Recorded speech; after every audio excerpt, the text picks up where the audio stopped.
Hi everyone.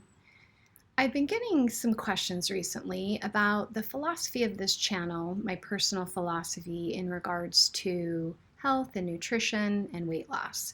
And so I wanted to create a video to explain what this channel is going to be including in its content. So if you don't know who I am, my name is Melissa. I am the former nutritionist at various health and wellness resorts, most famously known for the Biggest Loser Resort.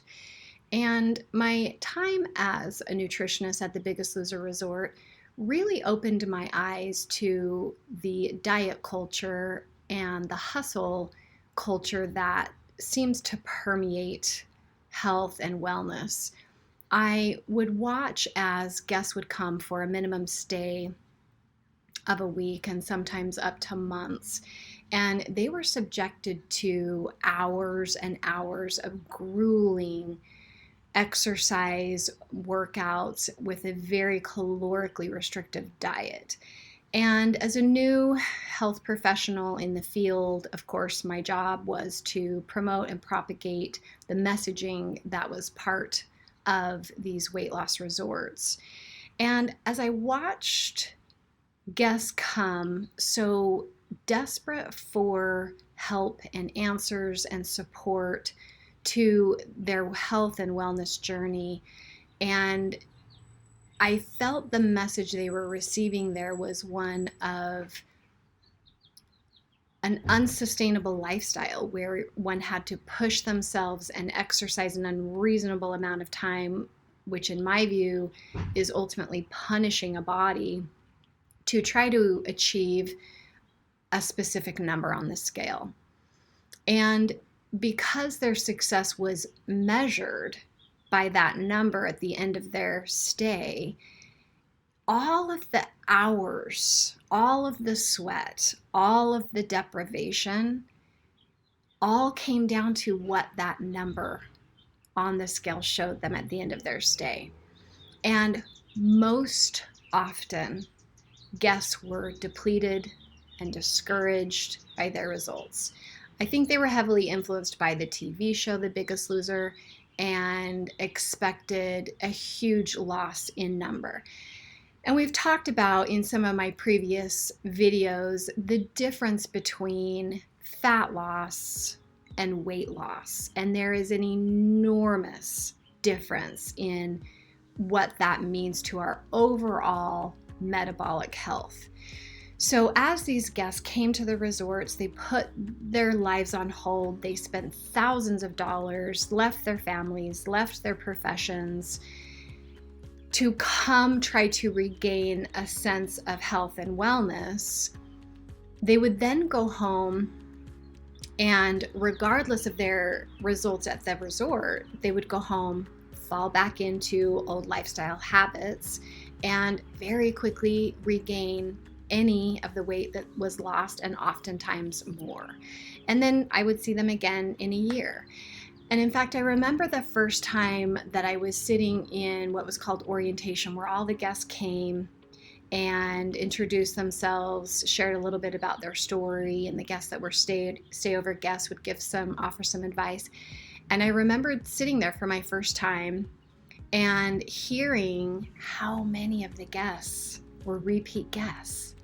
And in my mind, I thought, oh, so the program obviously doesn't work because they have to keep coming back.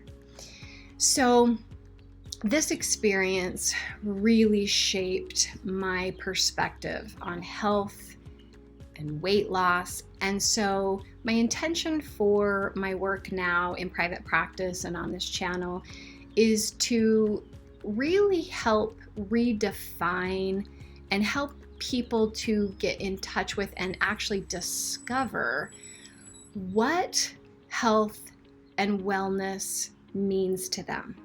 So I primarily follow a 3-step process. Number 1 starts with simply sitting down and asking yourself the question, what does health and wellness mean to you? So I would encourage you, pause the video, grab a notebook, and journal about a paragraph, a few sentences, in what is health and wellness to you. because this is going to allow you to define what the goal is for you. An analogy that I think is useful in thinking about this is if we were to use ChatGPT, which many of us are using in our world today. And if you go and you type a very vague prompt, how do I lose weight? What are you going to get? You're going to get a very vague and broad and general response. If, however, we can go in very specifically with a prompt, we can get very specific information back. So think about this practice in a similar way. We're really getting to the root of what does this mean to me? What is my definition? So pause the video now, write that down, define what that definition may be for you. So a couple of examples could be feeling energized enough to play with your kids. It might be sleeping deeply through the night, or having the strength to hike and travel and enjoy life without pain. So whatever that definition of health and wellness is for you, write it down. Let it be yours, not society, not what it should be, but actually your definition. Okay, after we have defined what health and wellness is to us, we get to move on to step number 2. And step number 2 is defining a vision and a path to help us go in the direction of that definition of what health and wellness means to us. So this vision, this path, it's not a destination.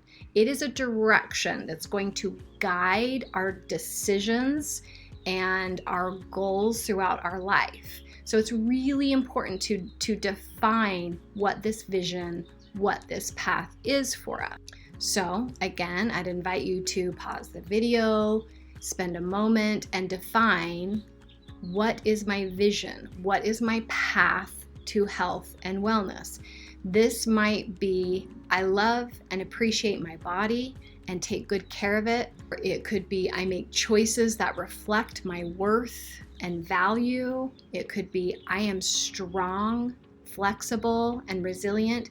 And I hope you can see how once we define this path, then it becomes that compass. Again, this isn't a destination. This is what influences our life. This is who we are becoming.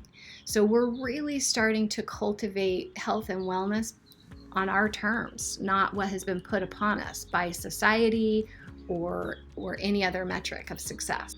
Okay, so once we have defined what we believe health and wellness is to us, once we have clarified our vision and our path, now we hone all of that together and we create actionable steps. These are goals that help lead us in the direction of that path and that vision.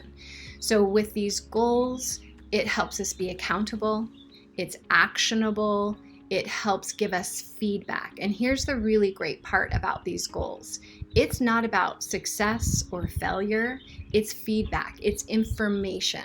Now, I would encourage you to set no more than 3 goals at a time. And these need to be attainable, achievable results. So this could be as simple as drinking enough water throughout the day for 2 weeks straight. This could be adding a serving of vegetables to every meal for the next week. This could be setting aside 15 minutes a day for movement and activity, no matter what. Once we achieve these goals and we get the feedback of these goals, we can then build upon those. And these are taking us in the direction of our path, who we are becoming. So what this channel is not is pushing, hustle, deprivation. It is creating a lifestyle that we love, that we enjoy. And because it's the lifestyle we've chosen, it's our vision, it's sustainable. This is who we are, and it can adapt and adjust over time as we adjust and adapt over time. So if this philosophy resonates with you, I'd invite you to follow this channel, follow my work. You can visit my website, nutritionistmelissa.com, and I will share links in the description box below.